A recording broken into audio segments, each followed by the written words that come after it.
नाज़रीन, मुल्क में इस वक्त ये तासुर दिया जा रहा है कि आइंदा इलेक्शंस को लेकर सियासी जोड़ तोड़ की सियासत हो रही है। चंद रोज़ पहले आसिफ अली जरदारी ने अपने एक बयान में इस्टेब्लिशमेंट का नाम लिए बगैर कहा था कि मुझे कोई फार्मूला बनाने के लिए कह रहा है। क्या वाकई पीपल्स पार्टी की तैयारियों में कोई जान है? क्योंकि उधर मुस्लिम लीग नवाज़ भी कुछ ऐसे ही राब्तों का तासुर देकर मियाँ नवाज शरीफ की आमद को इससे जोड़ते हुए दिखाई दे रही है। इसी पर बात करने के लिए नाज़रीन मुझे ज्वाइन कर रहे हैं पाकिस्तान पीपल्स पार्टी के सीनियर रहनुमा बैरिस्टर चौधरी एतजाज़ एहसन, माहिर कानून। बहुत बहुत शुक्रिया। अस्सलाम वालेकुम चौधरी साहब। आपका चौधरी साहब 14 साल हो गए बीबी की शहादत को। इन 14 सालों में पीपल्स पार्टी की एक बार हुकूमत आई, आज एक बार फिर से ये इंदिया दिया जा रहा है पाकिस्तान पीपल्स पार्टी की तरफ से कि शायद 2023 में उन्हीं की हुकूमत बनेगी। जिस तरह जालों को वो तैयार कर रहे हैं, पंजाब में आने की बात करते हैं, आपको लगता है कि इन 14 सालों में बिलावल भुट्टो की जो सियासत है वो इतनी ज़्यादा मैच्योर हो चुकी है कि वो बाकायदा वज़ीर आज़म बनकर इस पार्टी को, इस मुल्क को चला सके? इतना तो कहा जा सकता है कि एक दो बातें तो, एक तो कि बीबी की भी उम्र इतनी ही थी करीबन जब वो वज़ीर आज़म बनी। दूसरी बात ये कि अगर आप लैंडस्केप पे देखेंगे तो अमूमी तौर पे ये समझा जा रहा है कि जो बाजार की गप और बयानिया है बाजार का कि मौजूदा हुकूमत को बहुत दुश्वारियाँ हैं और मौजूदा हुकूमत जो है उसमें कीमतों, महंगाई और बेरोजगारी के मसाइल पे उसके ऊपर इतना, उसके कंधों पे इतना वजन आ गया है कि वो बैठे जा रही है। और तीसरी तरफ जो है वो अगर देखा जाए तो ये जो मुस्लिम लीग नवाज है उसका तो बुरा हाल है। वो तो अब मतलब है एक अगर कोई इशारा उनको हो गया है फौज की जानिब से, अगर हुआ है तो वो उससे फूले नहीं समा रहे हैं। वो कह रहे हैं कोई कह रहा है मेरी मुस्कुराहट देखो, कोई कह रहा है हमने हाथ उसका उन्होंने जरा सा उठाया है और देखो हमने क्या करिश्मा। लेकिन जरा कंफ्यूजन सी फैल गई है चौधरी साहब। एक तरफ वो अपनी मुस्कुराहटें दिखा रहे हैं और ये कह रहे हैं कि हम वापस आ रहे हैं, जिसको डील का तासुर दिया जा रहा है। दूसरी तरफ जब कुछ दिन पहले जरदारी साहब ने भी कहा कि मुझे कहा जा रहा है कोई फॉर्मूला बताएं, मैंने कहा पहले इनको हटाएं, इनसे जान छुड़ाएं। तो अब समझ में नहीं आ रही डील हो किससे रही है, बैकडोर राब्तों में कौन कौन शामिल है? नहीं समझ जैसे ये दुरुस्त है आपकी बात, क्योंकि जो जरदारी साहब ने फरमाया बिल्कुल उन्होंने कहा कि मुझसे फार्मूला वो उन्होंने मांगा है। मैं इसका अभी नहीं हूँ, उनसे मुलाकात भी नहीं हुई मेरी और डिस्कशन शायद वो किसी और से अगर कोई उनसे जो अगर वो कहते हैं तो कोई राब्ता जरूर हुआ होगा। अगर वो राब्ता हुआ होगा तो शायद उनसे अकेले से ही हुआ हो। राब्ते ऐसे कोई बहुत बड़ी मजलिस में तो नहीं होते। तो लेकिन जो ये है नून वाले तो हर कोई कह रहा है कि हमारा राब्ता भी हो गया, उन्होंने हाथ भी उठा लिया है, थोड़ा सा हाथ उठाया है तो देखो कितना फर्क पड़ गया है। और ये मैं हंसता हुआ लेके जाऊंगा मियां नवाज शरीफ को अगर अगली दफा बारी आई तो। अच्छा, आप अगर मैं आपसे पूछूं, आप ज़ाहिर है कानून की नज़र भी से भी मुझे इस बारे में ज़रूर बताएंगे।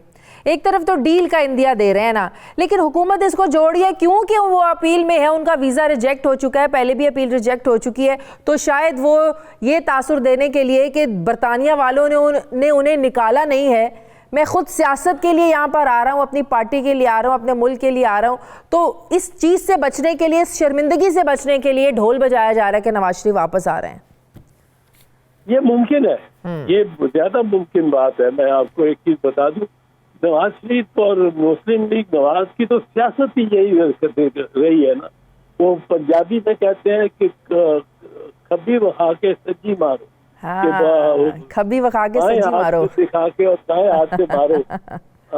वो इनकी तो सियासत रही है। आप देख लें किस तरह ये बाहर गए, लंदन किस तरह गए, किस तरह ये सरूर पैलेस पहुंच गए थे 19 दिसंबर 2000 में। और क्या कुछ वो लिख के दे के लिख के दिए भी जो अश्योरेंसेस और जो तहफ़्फ़ुज़ात और सब कुछ अपनी एक तरह से माफीनामे, उनसे ये इनकार कर जाते हैं। और 10 साल के लिए इन्होंने उसमें वादा किया था कि हम सियासत में नहीं आएंगे, हमें बस यहाँ से जेल से निकाल के और सऊदी के पास भेज दो और वो हमें वहाँ रोक भी रखेंगे और बस उनकी मेहमान हम रहेंगे, आपके इंटरफियर नहीं करेंगे।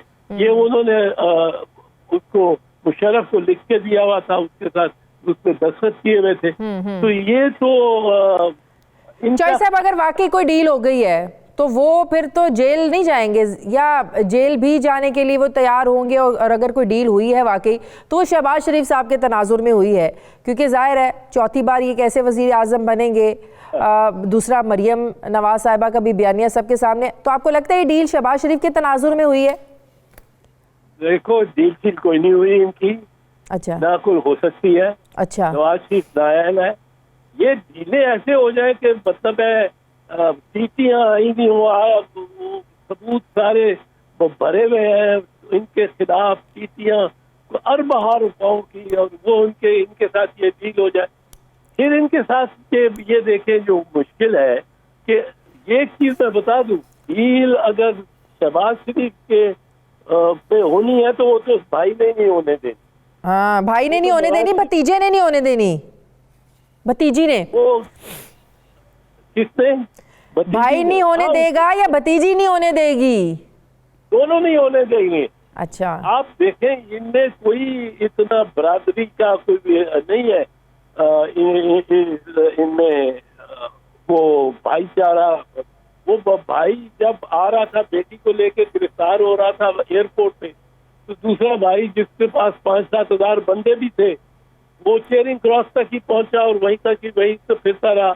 और फिर वो भाई को, बड़े भाई को उठा के जब ले गए पिंडी और अडियाला जेल, तो पिंडी एयरपोर्ट से अडियाला जेल तक कोई 10-15-16 मील कोई रास्ते में तो इन्होंने इंतजाम नहीं किया।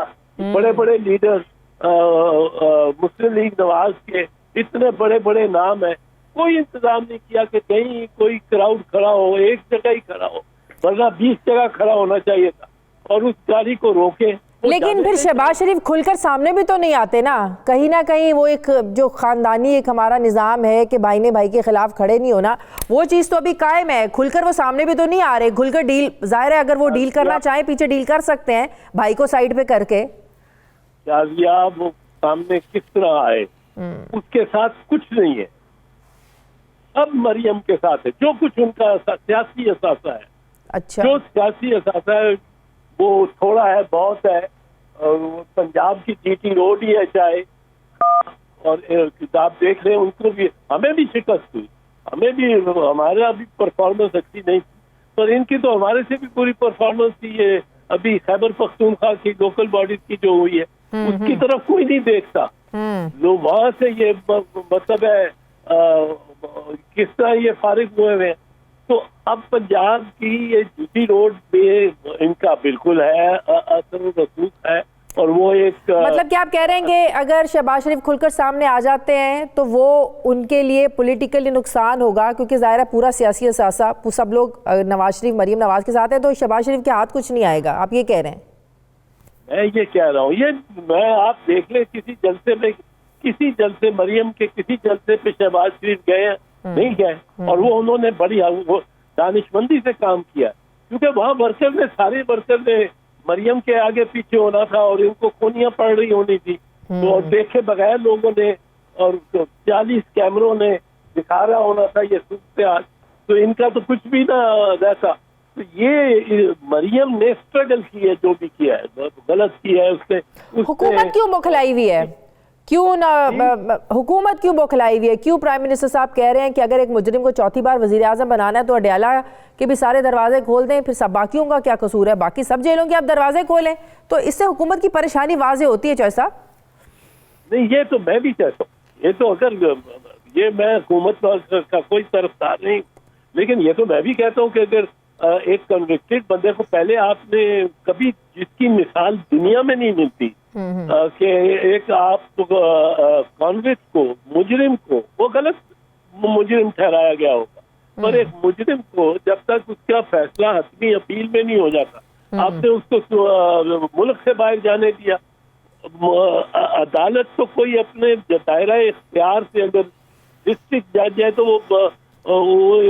वो आप इसमें से जाने नहीं देगा, अपने दायरा इख्तियार में से किसी मुल्जिम को। हम सही कह रहे हैं आप, हम डील की बातें कर रहे हैं चॉइस साहब के, पता नहीं पीपल्स पार्टी की डील हो रही है, पता नहीं नून लीग की डील हो रही है, लेकिन शेख रशीद साहब का कॉन्फिडेंस कुछ और ही बताता है। वो कहते हैं हमारे सर से हाथ नहीं उठाए, स्टैब्लिशमेंट के साथ अच्छे ताल्लुकात हैं, उनकी पॉलिसियां 20 दिन के लिए नहीं होती, 20-20 साल के लिए होती हैं।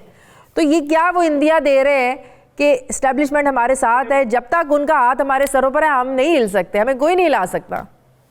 वो शेख रशीद तो खास, मतलब वो जो एक आदमी कहता है कि मैं 12 मरतबा वजीर हुआ हूँ, उसका मैं क्या कर सकता हूँ। वो कहता है 12 मरतबा वजीर हुआ होगा क्योंकि शुजात हुसैन की और वजारत थी, शौकत अजीज की और वजारत थी, रसूलुल्लाह जमाली की और वजारत थी, उसमें शायद वजारतें नहीं बदली हों।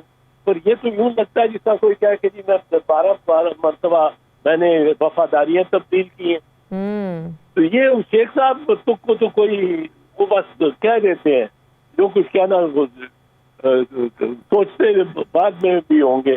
पर बहरहाल मैं तो इस वक्त आपको बता रहा हूँ शहबाज शरीफ का जो पोजीशन है, शहबाज शरीफ को यकीनन मुस्लिम लीग ने 2-3 मरतबा आगे किया है, दिखाने के लिए कि जी हम बड़ी ताबेदार पार्टी है।